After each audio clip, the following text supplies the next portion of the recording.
Section 1. You will hear a woman talking to a man who works in a tourist information office. First, you have some time to look at questions 1 to 6. Pause the recording for 30 seconds.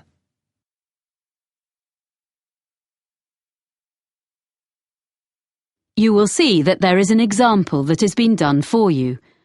On this occasion only, the conversation relating to this will be played first. Good morning. Can I help you? I hope so. I have a friend in Spain, and her 2 daughters are coming to the city to study for a month. So I thought the Tourist Information Center was the best place to ask about hostels. Can you recommend any? Of course. I usually suggest one of the Hosteling International places. HI West End is a big hostel in a residential area. But it's only 10 minutes from downtown if you take a bus. It's really popular. The journey time is by bus, so bus has been written in the space. Now we shall begin. You should answer the questions as you listen, because you will not hear the recording a second time. Listen carefully and answer questions 1 to 6. Good morning. Can I help you? I hope so. I have a friend in Spain, and her 2 daughters are coming to the city to study for a month. So I thought the Tourist Information Center was the best place to ask about hostels. Can you recommend any? Of course. I usually suggest one of the Hosteling International places. HI West End is a big hostel in a residential area. But it's only 10 minutes from downtown if you take a bus. It's really popular. Okay, sounds good. I need to know how much it costs. The girls want a double room to themselves. They don't want to share with other people. That makes it more expensive. The price is under $30 for a bed in a dormitory, but they'll be paying $50 a night. But if they become members of Hosteling International, the price comes down to $41 a night. Membership costs $35. Right. And membership offers them benefits too on all kinds of activities. What kind of things? Skydiving and whitewater rafting, things like that. I don't think they're interested in that kind of thing. If they become members, will they get cheaper entrance tickets to museums? Oh, yes. And also discounts on bicycle and car hire. Okay, it's probably worth it. Is the hostel very noisy? They're coming here to do some studying. I think it is quite noisy as it's a really big hostel. And if they want to use the internet, this hostel still makes a charge, unfortunately. It's $1 for 15 minutes and $3 for an hour. It might not be ideal for them. What else can you recommend? Is there anything in a quiet area? There's Elliscoat Hostel. How do you spell that? ELLISCOAT.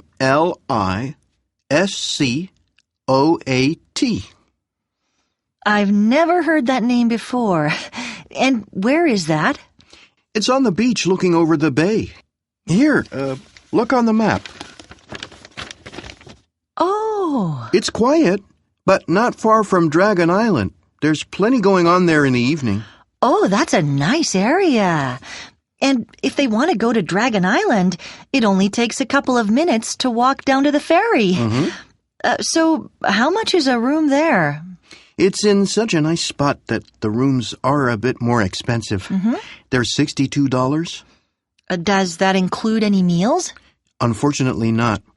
It is possible to buy meals in the hostel at a reasonable price, but because it isn't very busy in the winter, they only cook in summer. Before you hear the rest of the conversation, you have some time to look at questions 7 to 10. Pause the recording for 30 seconds.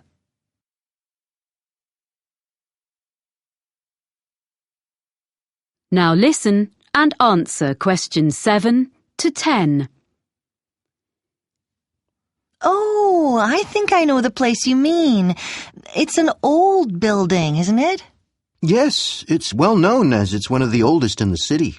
There's been a hotel there since 1887 when it was first built.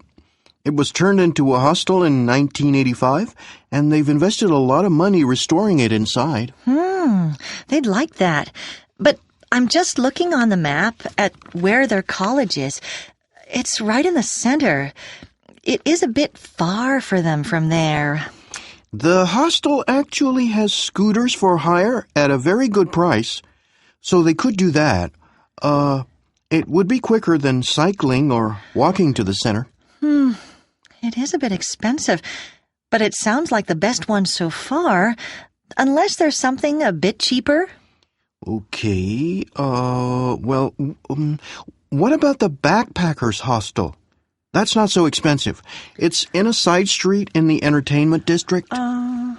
They wouldn't need to go far to find everything they want. They could walk everywhere, and it's very reasonable. Only $45 and another $5 if they want to have breakfast. But what about other meals? There's no cafe, but on each floor in this hostel, there's a kitchen for residents to cook in. Oh. I'm not sure how well equipped they are, but it should be fine for basic meals. Well, that's really very helpful. I'll pass all this information on now. Do ask your friends to ring me if they need to know anything else. I will. Thank you. That is the end of Section 1. Section 2. You will hear an audio guide to a public library. First, you have some time to look at questions 11 to 15. Pause the recording for 30 seconds.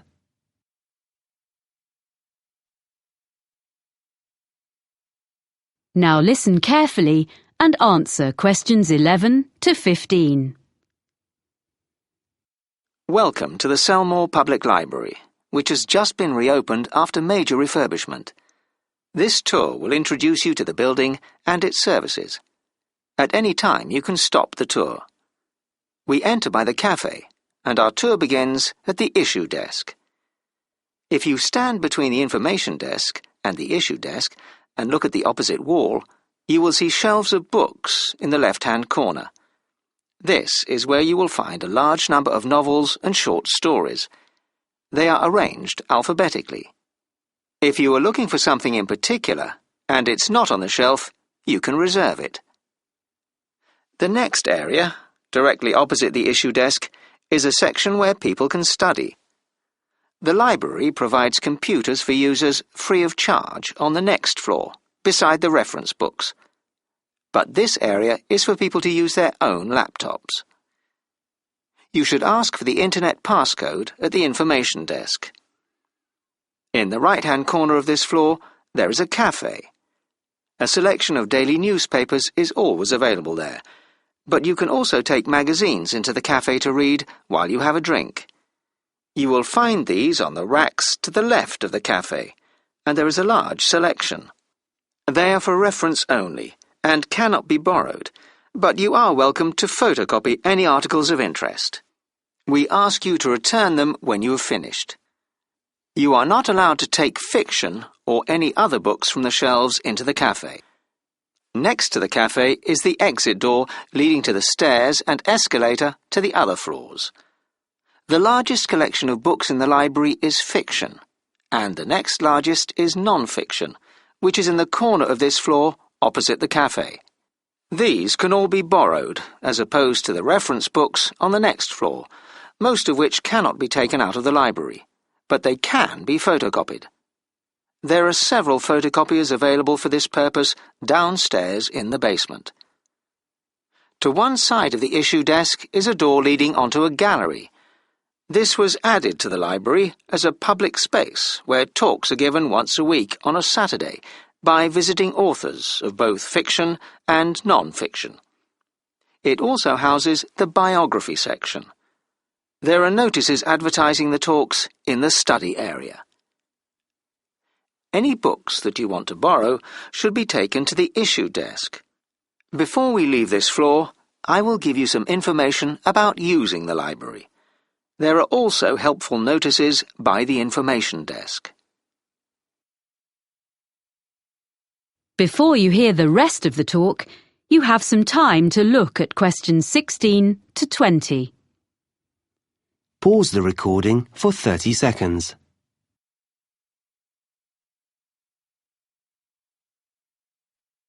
Now listen and answer questions 16 to 20. To join the library and take books out, you need a membership card. Take your passport or identity card, as well as proof of your home address, to the information desk and you will be issued with a card. After a period of 2 years, all readers are required to go to the desk with a document that has their name and current address on it, so the library can keep up-to-date records of where people are living. There's no need to show a passport again, and there is no charge for this, but any lost cards are charged at £5.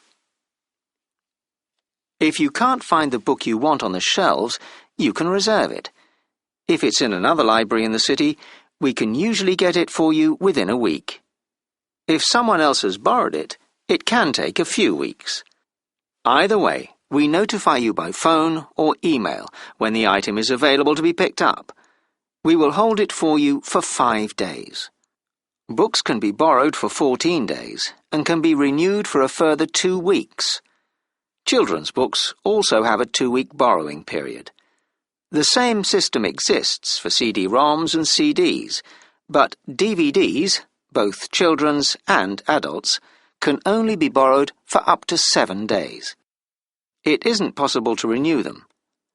Some reference books can be borrowed, but normally only for 1 day, so 24 hours. The library opening hours have been changed slightly. Instead of opening late on Wednesday evenings till 8 p.m, we will be closing at 6, as on other weekdays. But we will close at 7 instead of 5:30 on Saturdays and, a new development, we are going to open on Sunday mornings from next month 9 to 1. We are closed on public holidays and notices are posted in the library about these. Before you go upstairs, please note that if you're going to the exhibition area on the 3rd floor, large bags are not allowed. There are lockers beside the reference area on the 2nd floor where you can deposit them. If you need change, you can get that from the information desk on the 1st floor. Now press pause and proceed to the 2nd floor. When you reach the top of the stairs, press play. That is the end of Section 2. Section 3. You will hear a university tutor talking to 2 students about a presentation they have made in a recent botany seminar. First, you have some time to look at questions 21 to 25. Pause the recording for 30 seconds.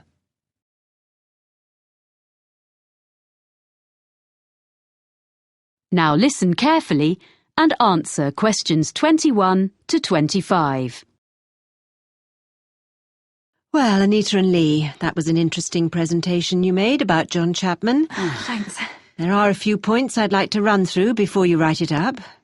One thing, which you didn't explain, was why you decided to do a presentation on this man who spread apple varieties across the US. Well, ages ago, we were chatting about stuff we'd read as children, and I told Lee the Johnny Appleseed story. I had these American storybooks when I was small. Then when we were looking into the area of domesticated species of plants for our presentation, we realised that the introduction of the apple with the settlers in the US would be a good case study. And I remembered Chapman, so we looked up the real guy behind the legend. Right. I think that would have made a good intro. I thought it was too personal. Just a couple of minutes would have drawn your listeners in. Anyway, now a more serious point. You didn't mention the sources of some of your information. We used some books and journal articles and did an internet search and found some good sites. We've put them on the back of the handout we gave everyone at the end. Oh, let me see.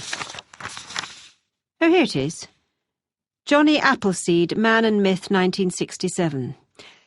Well, the thing is, you really have to make this explicit when you talk. And anything you show, data you project from your laptop, etc., you must have the source on it. Right, okay. At least you have got it all documented. I was a bit concerned about that. Sorry. Anyway, now the content of your talk.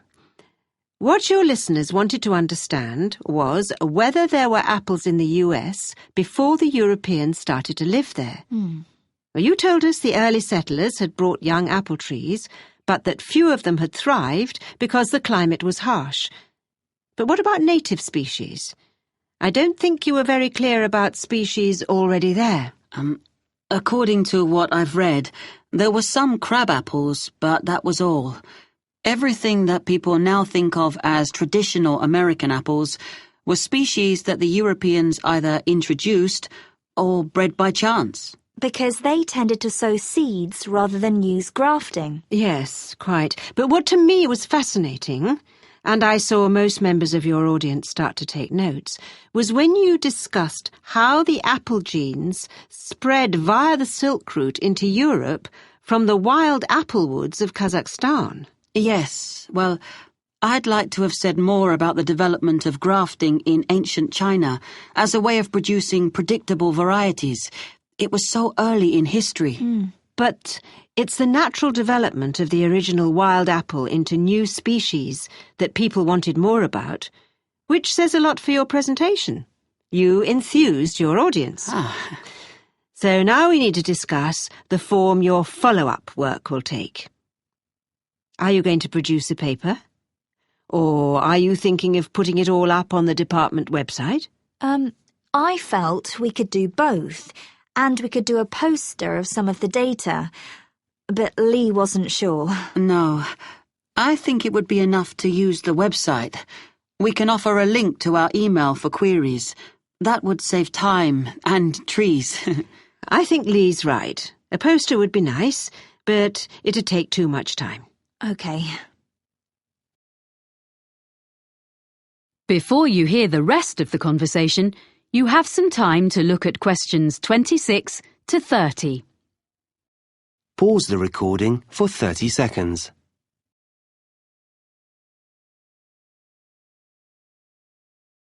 Now listen and answer questions 26 to 30. Now, I just want to give you a few pointers about the techniques of your presentation. Mostly, it was good. But there are a few things you need to bear in mind next time you do one. You both managed the hardware, I mean the projector and things, very well indeed, which is always a great help. Good. Oh, thanks. You'd obviously checked it out carefully. Yes. But unfortunately, we hadn't finished our maps when we did the practice on my computer at home. That's why there was some the wrong way up. We didn't realise the software on the laptop was a bit different from the one I have. But you sorted out the problem very quickly and didn't let it fluster you, so it wasn't a big problem. We could all read the map when we needed to. So it was okay, but we could have done better, we realise. There was a bit at the end where I felt something didn't go as you'd planned. Am I right? We had a few maps which we ended up leaving out because we needed to get on to our conclusions. Yes, it took longer to explain the technical aspects of grafting than we'd expected. So, sticking to the time limit for each part of our presentation is something we didn't manage at all. Which means we've definitely got to improve before we do another one. Yes. Apart from that, well, the handout was perfectly adequate for a seminar like this. It gave all the key information, and, of course, now I realise the sources are listed at the back. But you need to do those references in the correct format, as footnotes, in future. Okay. Yes, sorry, we will. And finally, other students will be presenting projects later in the course. I shall be reminding them how well you both spoke, and that no one had any problem hearing or understanding either of you. In that respect, your talk was a model, that the others can follow. Oh, thank you. Yes, thanks very much. This feedback has been very helpful. Well done, both of you. See you in a fortnight. Bye. Yes, thanks. That is the end of Section 3. Section 4. You will hear a lecturer describing some investigations into the sense of taste. First, you have some time to look at questions 31 to 40. Pause the recording for 1 minute.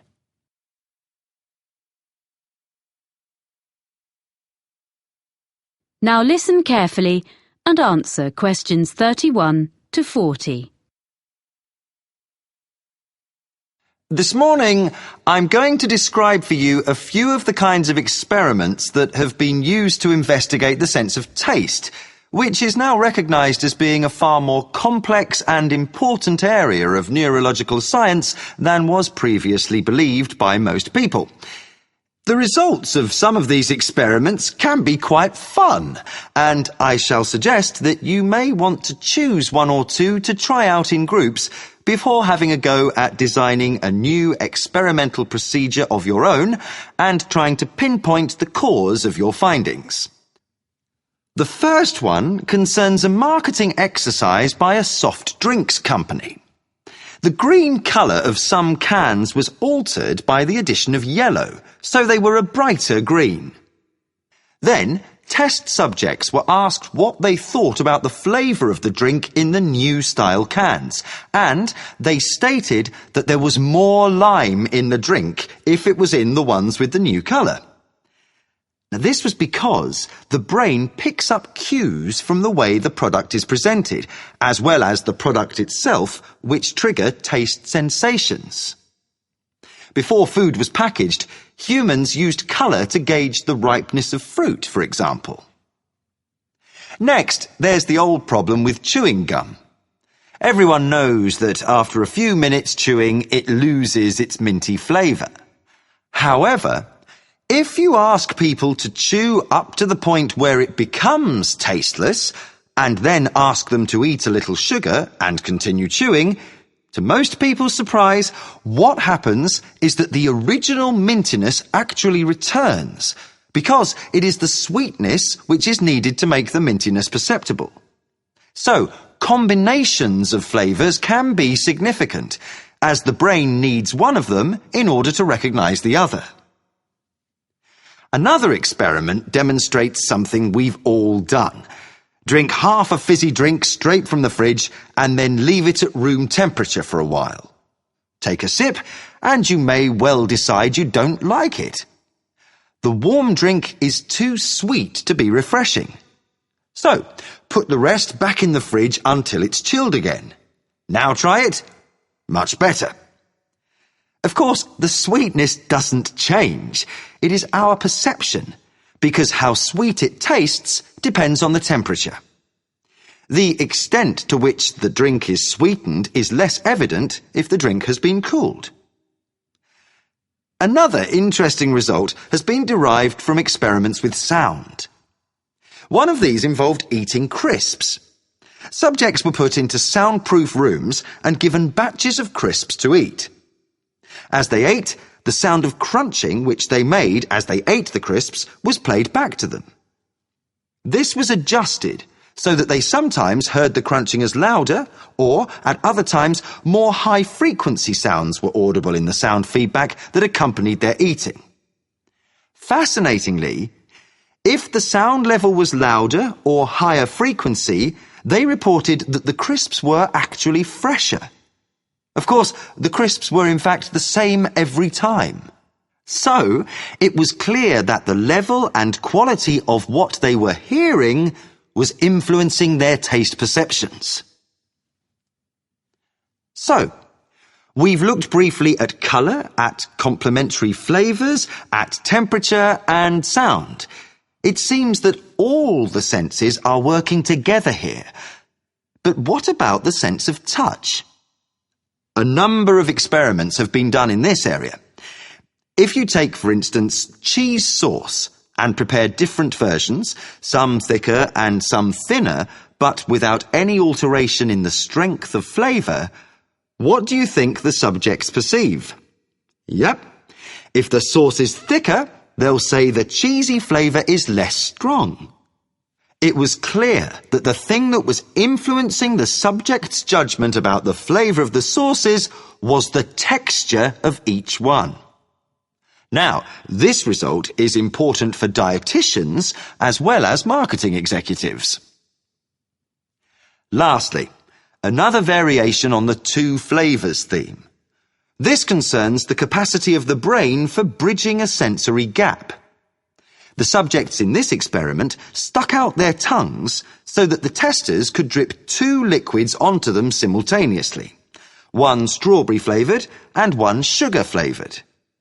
The testers then took away each flavour in turn. When the sweetness was taken away, the subjects reported they could hardly taste anything. But they continued to think they could taste strawberry even after it was taken away. So that taste gap was filled.